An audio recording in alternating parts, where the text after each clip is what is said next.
people that don't exist and then convey that idea to them thousands of years later after you're dead. It might improve your storytelling skills and give you something like a topic to talk about when you're interacting with friends. It lets you do what-ifs, hypotheticals that you explore in your mind, ideas, or live out your fantasies with a healthy outlet. It's fun. It's very fun. What does it look like? Books, visual novels, games, movie scripts, dialogue, stage plays, video essays, original fiction, fan fiction, anything goes really. If it has a story, it usually has writing because it is non-negotiable. When a story is good, you're more likely to remember it. If the writing's bad, you will hear about it. People will complain about it. It's very subtle. Words on pages are writings, yes, literature in books, but you know, your video essay is also writing. Fun fact, some of the oldest pieces of writings and stories that we have come from all the way back in the Mesopotamian era, and that was like people were writing stuff on clay tablets. There were a guy named Ian Azir who got complaints about his copper very long ago, and it was the Epic of Gilgamesh. Right, where do you even begin? So, we're discussing like theories, because writing has a planning part and an executing part. It's different. During planning, start small. Start with an idea in your head. Scribble down it somewhere on a napkin, on your paper, your notepad, on your friends' DMs. Ask for their consent first. Don't like just dump lore into their message. Do something that you enjoy. And you can absolutely just write all of your ideas down into like 10 sentences. It doesn't matter, it's ideas. Go wild, explore it. No matter how small or nonsensical, it's worth it to let it have a voice, have an outlet. Because when you don't do that, what happens is you end up with a choice paralysis of sorts, where every single idea wants to get out there, exists in the world, but you're not indulging them because you're like, oh, every idea must be perfect. So what ends up happening is just you're contemplating what do I do first instead of actually touching on them, refining them. For this, I suggest just indulging in your intrusive thoughts, because those tend to be the surface level ideas. When you get them out, you get to dredge the deeper ideas underneath. It's very useful.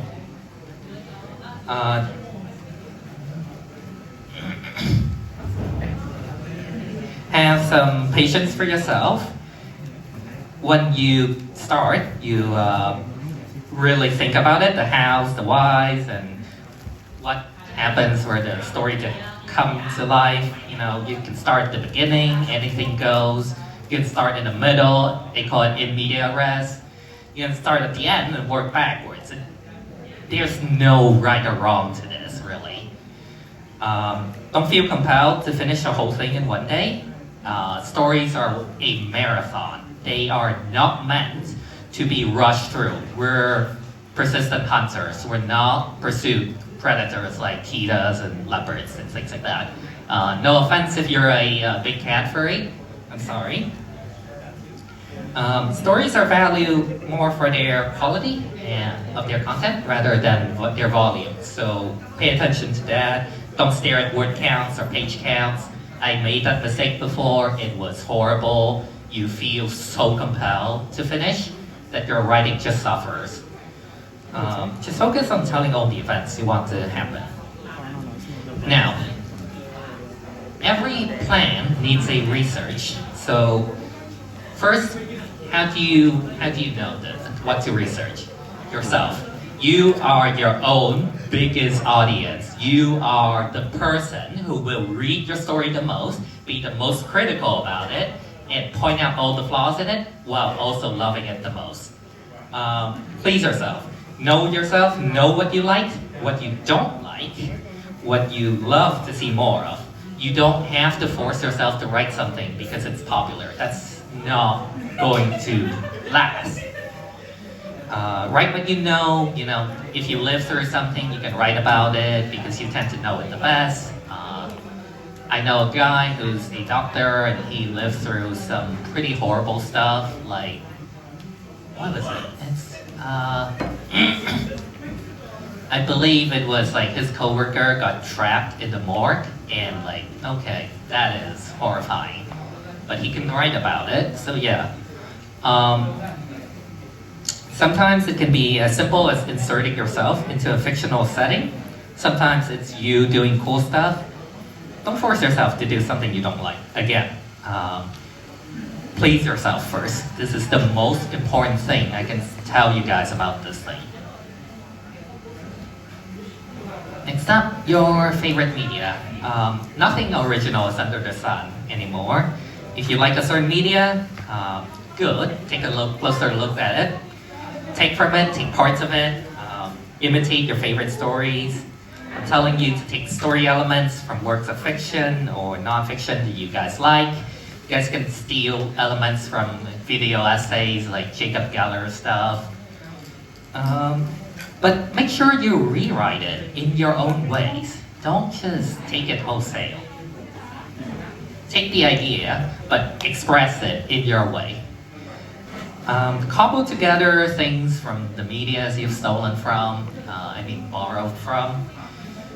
You'll do this through a combination of literary analysis and finding out why you like that something, what makes it work.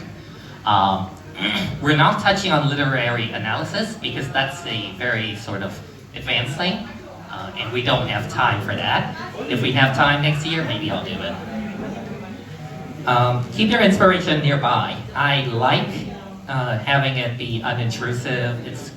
It's like a ref sheet, a music piece, anything really. Background music, white noise, a screenshot.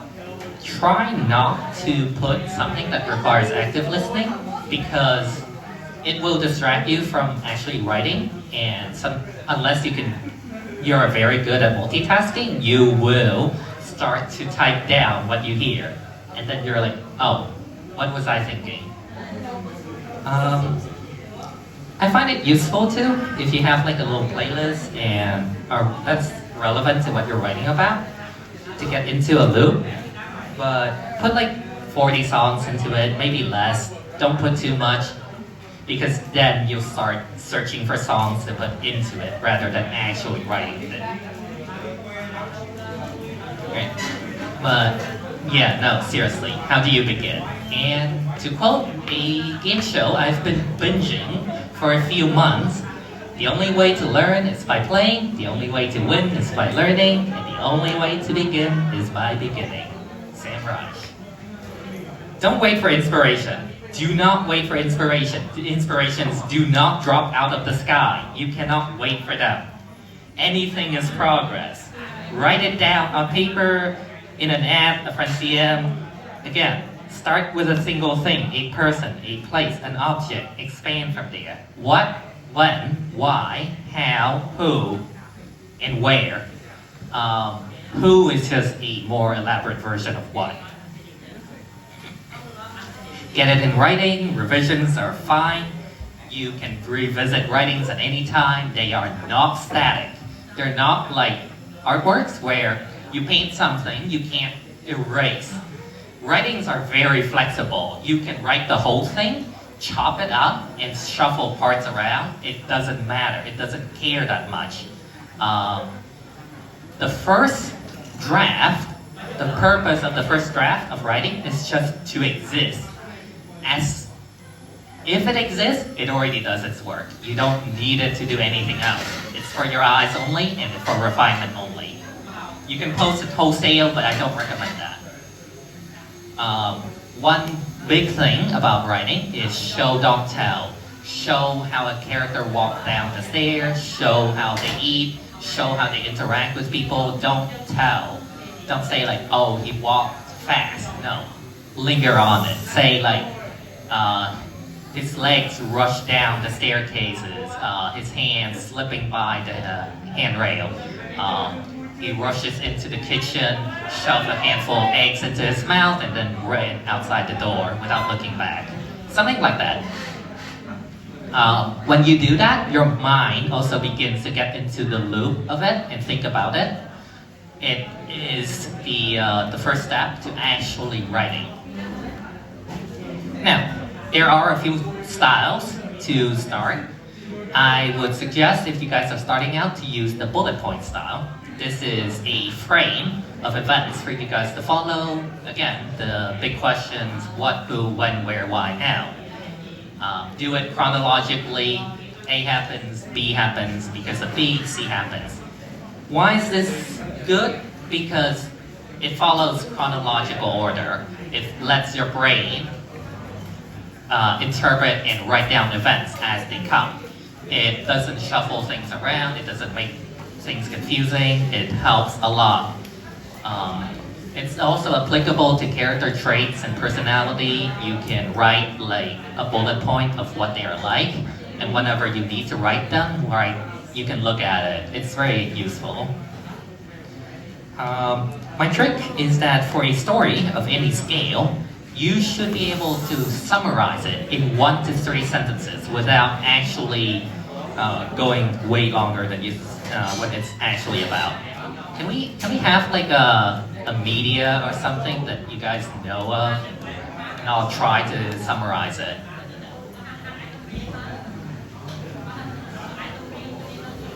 Just yell out your media. I'll see if I can summarize. I don't know what that is. I'm so sorry. You got classical literature or something? I tend to vibe well more with that.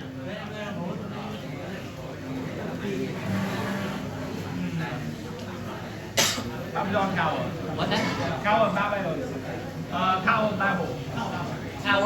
Babel. I'm not too solid on this, so feel free to correct me. Tower Babel is basically a bunch of humans got together to try and build a tower to reach heaven. God saw that, punished them by mixing up their languages, and we have that as a story of why we all speak different languages. Is that correct? I don't know. Yeah. But you mean that the God, that's the reason the God do that. You mean because everyone will communicate and cannot do that.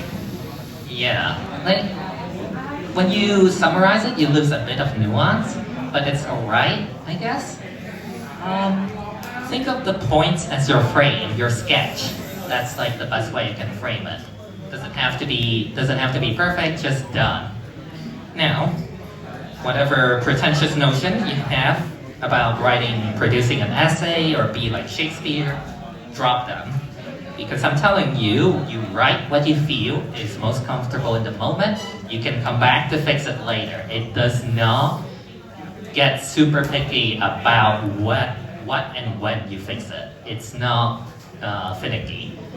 You don't have to make it into something more than what it is. It just has to be. It just has to exist. Ideas are always fun, but if you're just discussing ideas, you don't actually get to writing. That's like one of the pitfalls that people can fall into, is that they just start talking about ideas instead of actually writing.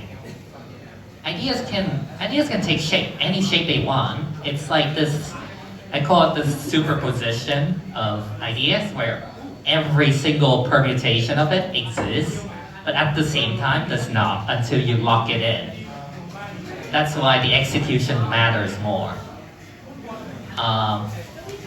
One of the fun things about writing, there is an undo button, and it always works. It's called the backspace. You can delete giant sections of text. You can move them around. Don't worry about writing yourself into a corner. You can hit delete and back out. Yeah, it's not that. Don't feel afraid. If you're worried that you're deleting prose and things that you like, save it somewhere. You can always reuse it. It's not like a lost line. You can also say that something's done. It doesn't have to be perfect, it just has to be done. You can say, it's done. And you never touch it again. And that's alright. You don't have to feel ashamed by that. Let's get into the actual technical stuff of writing. This is prose. Prose is basically the word as it is, where sequences of events happen and how they happen. Prose has vocab, imagery, sentence structures, grammar. Depending on the language you choose to write in, it will differ. The rules will differ. The conventions will differ. Words make up your writing, but a lack of varied words will make your writing really dull. Use a variety of it. There's a trick called the thesaurus.com. There's a trick called going on to Google, searching word, synonym, or antonym, or things like that. It's very easy. You can also do, just experiment. Use various adjectives, imagery, compare things. You know, you don't have to be super formal about it. I have a bit of a rule to myself is that I don't, whatever word or adjective I've written, I don't use it again until the next page. And that keeps me a bit on my toe. There are repetitions you can do, but I don't recommend doing it until you're certain what you want to emphasize. This can be like the color of a character's eyes, the smell of something. It can be anything as long as it's the focus. Alright, now I have tools that I use. You will need a way to put your writings down on paper or on something. I use Google Docs, some people use Microsoft Word, some people use Notion, Canva, whatever. If it works for you, use it. But in the long run, I recommend using something that actually lets you do mass editing of words. I have a research tab. I don't have a screenshot, but it's basically just whatever is relevant to the scene. Like, it can be history, it can be context, it can be images. That's research. It's messy, but I have a secret tool here. Most people don't know about this because it's not super well known. It's niche.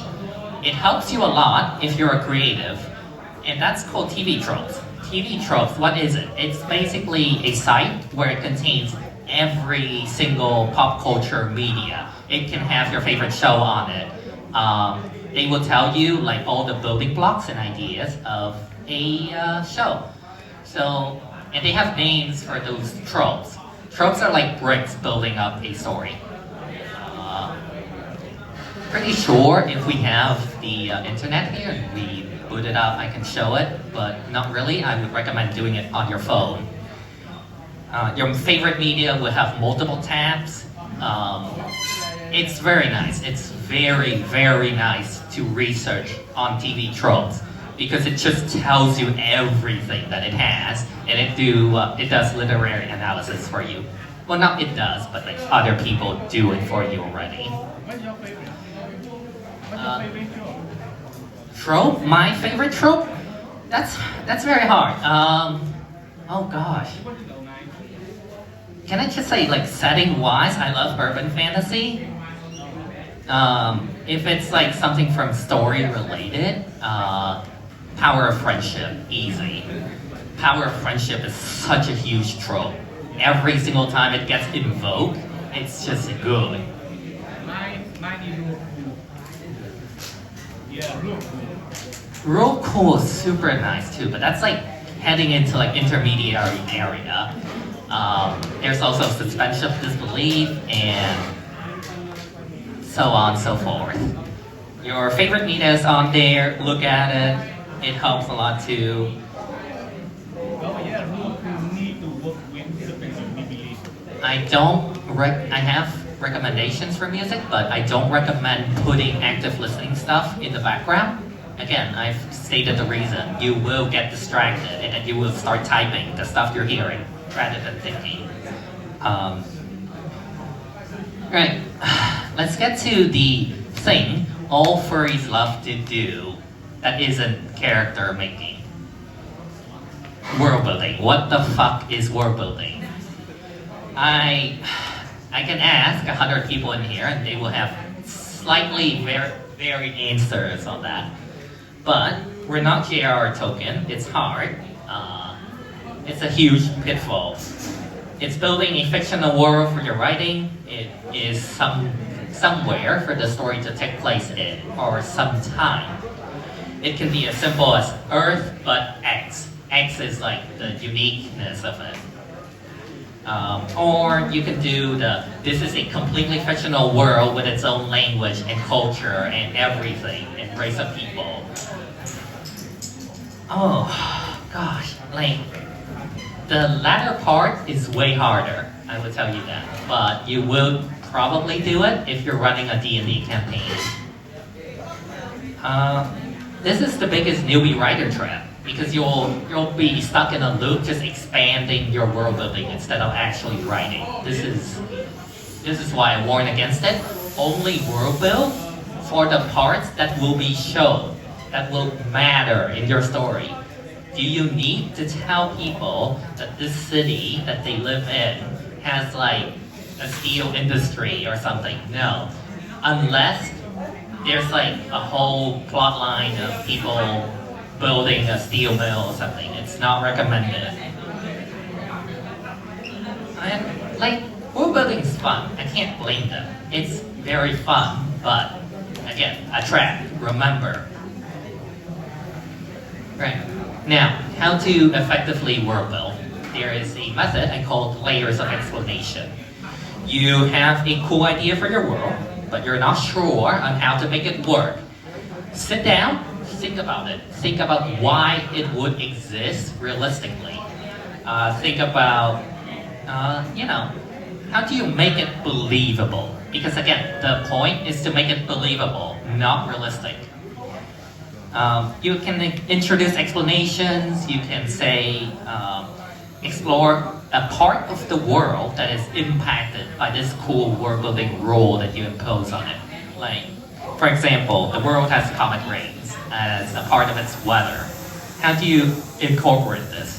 Of course, you could say, why does it have comet rains? Well, because there's a celestial body that was shredded up, and now it's raining debris constantly. You can say, how do people live with this? You can say that they have methods of protecting themselves, or they just live underground, or they live somewhere away from debris zones. You can say, they're nomads. And then, suddenly, you have 3 more ideas that you can attach world building onto. And then it goes, sometimes it cycles back into the first idea, and it helps. It helps a lot. It's the small detail that make your world building really pop out and exist. As much as I hate Harry Potter, it has very good world building, because I can tell you right now what people in here probably know what their Hogwarts house is. What's yours? What? What's your Hogwarts house? What my Hogwarts house. Hogwarts house. Harry Potter world building. Can you ask the question again? What's your Hogwarts house from Harry Potter? Oh, what my house? House. Hogwarts. What my house? Yeah. Maybe Raven. Maybe. Okay. Yeah. See, you have an idea of what that is. Yeah. And you can envision yourself living in that world. That's good world building. Even if it doesn't make sense sometimes, that's still world building. It's the little nitty-gritty details. Also helps with suspension of disbelief if you give everything at least like 2 layers of explanations, because audiences are unlikely to dig around looking for a 3rd explanation layer. I mean, at some point, you have to get tired of asking. In some cases, again, you run into explanations that loop back in on themselves, they explain the loop that they're in. You're good to go with that. Now, there is such a thing as 2D for world building. How deep is 2D? Do you really have to build an entire world? Do you have to build continental shelves? Like, I see people nodding. And I'm going to tell you right now, I am sorry, but you don't have to. Don't have to torture yourself like that. You don't have to start with geography, but like that's a lot of work that you don't realize, because the real world is so nuanced that to emulate it is to basically drive yourself insane from things that happen automatically in the world. You're taking into consideration the billions and billions of years that went into making a world, and you're trying to cram it into like a session of world building. Be kind to yourself, please. This is also where the magic systems start to get wonky, because real life magic systems, quote unquote, are weird because they are a system of beliefs that try to explain how the world works. So they are working from effects and searching for a cause that they don't know. But you're working backwards when you're world building. You're working on a cause and then an effect. So it lacks a lot of that weird alchemy stuff that they have, a lot of the four humors theory. There's a whole channel I can recommend about this. It's called Tail Foundry. They do really good stuff with that. Your mind can fill the rest of the world. Your readers' minds can also fill the rest of the world and hand wave any inconveniences if it's not jarring. You don't have to get too deep. You don't have to make the history of the entire world. So limit your scope. Know what details matter to your story. Stay focused, because those stories will eventually become the meat, the bone of your world. That's like the part that matters. Now, again, know your scale limits. It's so unbelievably important. You should not like say, oh, I'm going to start out with building multiverses and things like that. Okay, good for you to feel inspired by Marvel, but please be kind to yourself.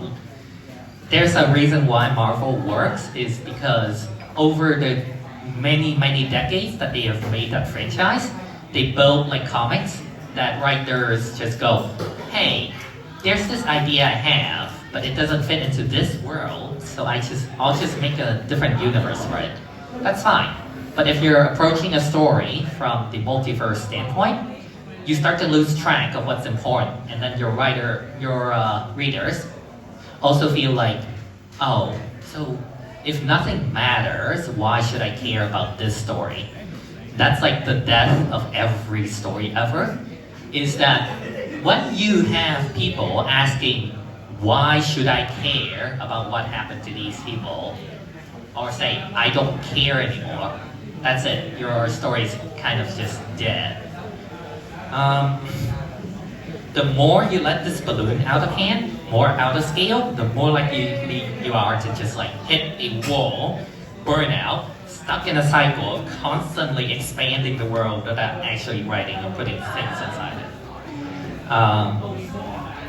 Again, one of the reasons why Everything Everywhere All at Once works as a multiverse story is because everything matters, even the joke universes. They make it matter, they give it a resolution. And that's like making your audiences, making yourself care about these things.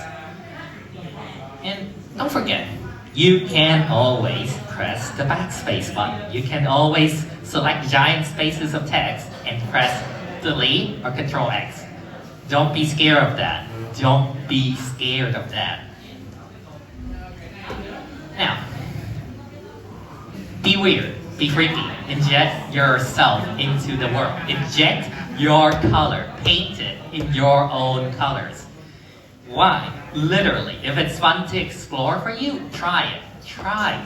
Just, get weird with your world, get freaky, introduce details, do weird shit to your magic system. Say like, oh, if you want to cast Earth magic, you have to wiggle your butt 3 times or something, because that's like a dance to get yourself close to the world. It's fine. Like, be weird about it. Don't feel ashamed, because you are effectively God in the story. You are the story. What you say is the story. What you write is the story. So, more likely, your ideas are, well, make your ideas weird, but at the same time, don't just stop there. Give birth to them, and actually commit to raising them. Don't just drop them and abandon them and then run. Your ideas will need refining, will need like addressing loopholes, plot holes, things like that. Just hash them out, make it sound believable. You can bounce it off of a friend, asking them like, hey, is this good? Is this fine? Am I overdoing something? Like, the more you refine core ideas and hone it, the concepts of your world becomes more concrete. The clearer your idea is, the better you can play with it, the more likely people are to also engage with you on it. Alright, I am going to nerd out for a bit, because again, this is a writing panel. I'm a writer. I want to talk about stories. Now, have fun. Having fun with your writing. You can make things for your friends. If you go on AO3 right now and search up the tags, there's probably 1,000 stories out there written by very dedicated writers because they want to see something exist. So, look around. You can make things for your friends. You can write things they love. You can hop into your DMs if you're my friend, or we've talked about something you like, or your world, or your OC, your personas, your characters. Chances are, I will tease you about it. I will write ideas and scenarios and get you very excited before telling you you need to pay $9.99 to access the rest of it. This is diabolical, but it is something your friends don't get to experience every day. It's like cooking a meal for them. It's fun to make things for your friends. It's nice making them imagine scenarios in their heads, or their furry husband doing things with them. I run a D&D campaign with Tux here. He is my co-DM. We have been doing this for almost a year now. Thanks, Tux. You can play tabletop RPGs, homebrew stuff, write worlds, write characters, make characters for your players to interact with. Improv and game design not covered in this panel. I'm sorry, I'm not an actor or a game designer.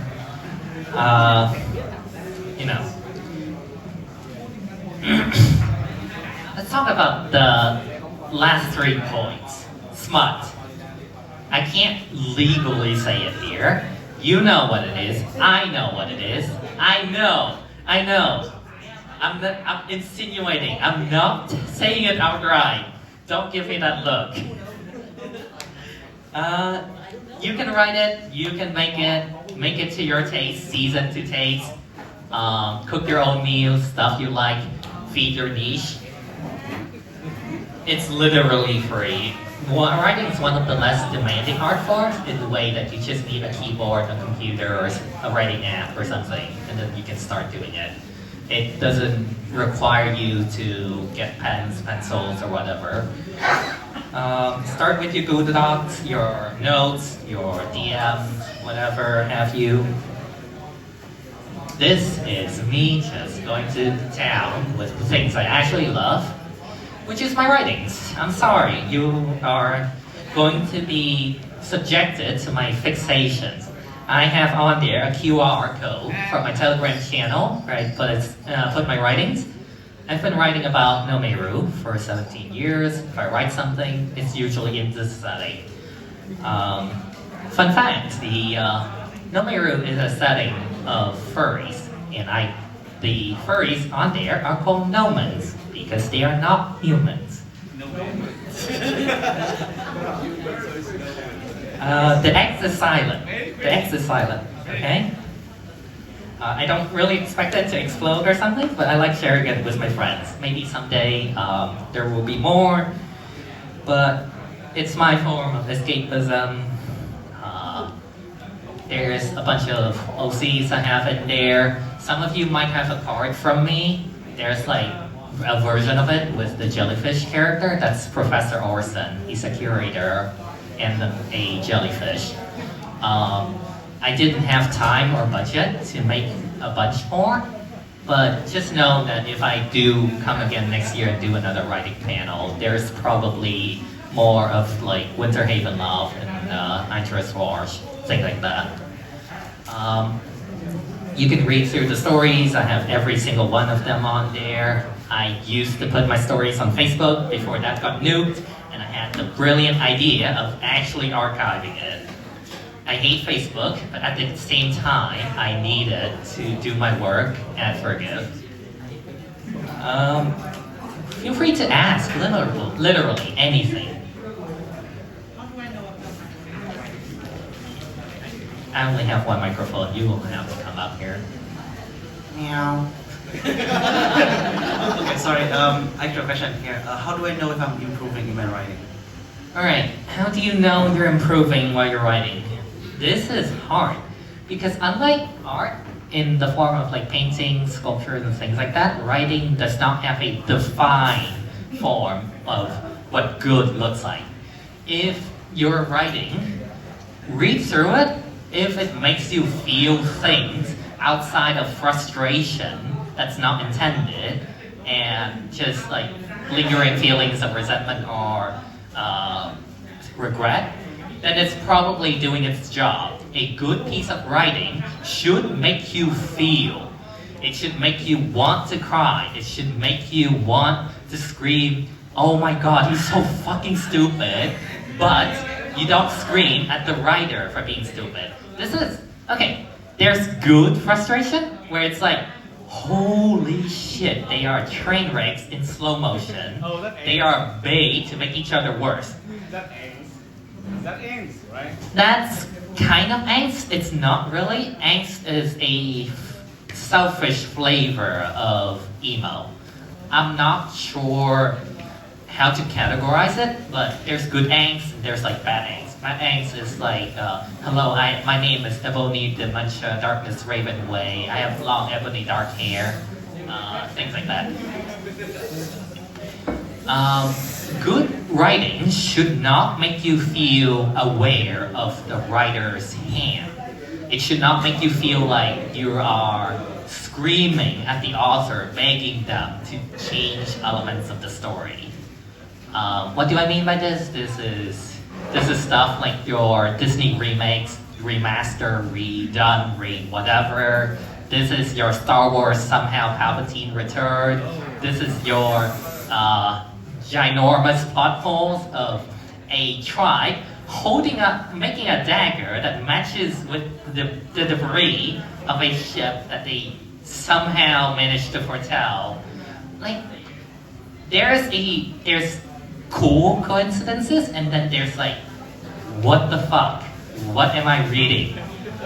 Don't give your readers that feeling, okay? That's how you measure good or bad writings. Now, there's a few media I would recommend if you want to take a look at good writings. Of course, classical literature, tried and true. I like them because the author is dead and rotting long in the ground. They cannot go on Twitter and tell me corrections about their characters. It has stood the test of time and came out on top. Obviously, if people know me, I will say The Best Company. I'm sorry. It has very good writing. It marries gameplay and story really well. It adapts novels, classical literature novels, very faithfully. Please give it a look. If you can't, there are giant 2 hours, 3 hours videos online about it. you can look at it, it's very good. And the way that, oh shit, oh, there's character development. I forgot to address that. Oh, fuck. Okay, originally, this panel had a whole section with literary analysis. And I ran it through my writing mentor, Tensai. He was like, Kero, it's literary analysis. You struggle with this. I struggle with this. You don't have to subject people to this. I'm sorry, but at a certain point, I had to study that. And we sat in an 8 a.m. class with freezing our asses off on a room of probably 6 people, talking about whether or not Frankenstein is about a gay monster and a gay doctor who is afraid that the monster is more manly than him. I don't know how we got to that point, but I can tell you there's death of the author. Death of the author means that the author's point of view is just another way you can read things. I don't recommend this because having the context tells you more about the story. It's a little bit better that way. Any other questions? Please come up here. A little question of my own. When you develop dialogues for the characters, how they speak and such, if there's you want to reveal more the character backstory or their likings and such, do you use any cliches or techniques to make them reveal more of themselves? Alright, that's a very good question. And I will address a few things. Cliches. Cliches, why do they exist? They are stereotypes, they are patterns in storytelling. Cliches exist because we are creatures recognizable by patterns. We will recognize story elements that have happened in other medias, other stories, we will note them down. Cliches are not bad. It's the way that they are used and played with that make it either good or bad. Again, execution matters more. Character dialogue. A good way of doing character dialogue is to write it down and then through your own mouth read it out loud. Just say it as if you are the character talking about it. If you cannot say it because of it being too long, too complicated, you might want to fix the wording and things like that. Wuthering Heights has a character who has a transcribed accent. It was garbage. There are releases where they remove his accent. It's way better. Now, in terms of showing the character's personality, think on what that personality trait is going to do to them. Think of what that backstory means to them. For example, someone who has daddy issues. I'm sorry. They are more likely, probably, to attach themselves to older people who seem to know better than them. You can have them form a very quick attachment to someone they just met. You can show it by them getting a little bit too overly friendly. There's various ways of doing it. You can have characters who are driven by revenge. They can brood in private, of course, but through dialogue, you can show it. They probably have a very huge disinterest to anything that isn't pushing them towards their goal. That's also one of them. You can have characters who hate conflict because they've been abused and things like that. And you can make them just be very avoidant. They make them just, oh, are you upset at me? Okay, you are upset. I'm going to dip. That's valid too. You can also use actions in dialogue. That's very nuanced. It's all my writings have that. So you can look at it and use them as examples. But don't just look from me. Look from other people, other characters, other writings as well. I'm not the only one doing things like this. What else? Character archetypes, right? You probably have things like, oh, this is a loner. They don't want to get along with others. Okay, but think about like how they are doing that. How do they show it? Because a loner who wants to be around people but cannot stand talking to them is going to act different than a loner who hates other people but desperately needs them to survive.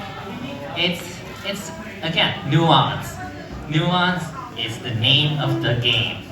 You can show them just being in the general vicinity of people listening in, but not chiming into the conversation, not joining them. You can have the character just like interact with people, but say very briefly. Like you can have the cashier go, "Hey, how's your day?" You go, "Good." "How's big party tonight, huh?" "Yes." Things like that, you know? Alright. I am getting the Game Awards wrapped up, so I will feel free to come up here, take some of these wax seals I've made. I put my Facebook and Telegram channel on there. Feel free to contact me as well. I'm open for DMs. If you have stories, ideas, feel free to talk to me. I'm sorry. It's a lot. Writing is a long road that's measured by how consistent your footsteps are. Keep at it. It's art. Feel yourself enjoying it before you actually do other things. I'm not talking about commissions because that will put pressure on people and turn them off of writing. Go out there, make your own world, write your your stories. Don't use character AI anymore. Please, I beg of you. Alright, this has been the Write Your World panel. Now, if you will excuse me, we're going to try to clean up this floor. Feel free to head up to the 3rd floor, head to the lounge and things like that. Pack your stuff up. We're going to do closing ceremony soon, and then group photo. Alright? Alright, come up here for your wax use of participation. Take any.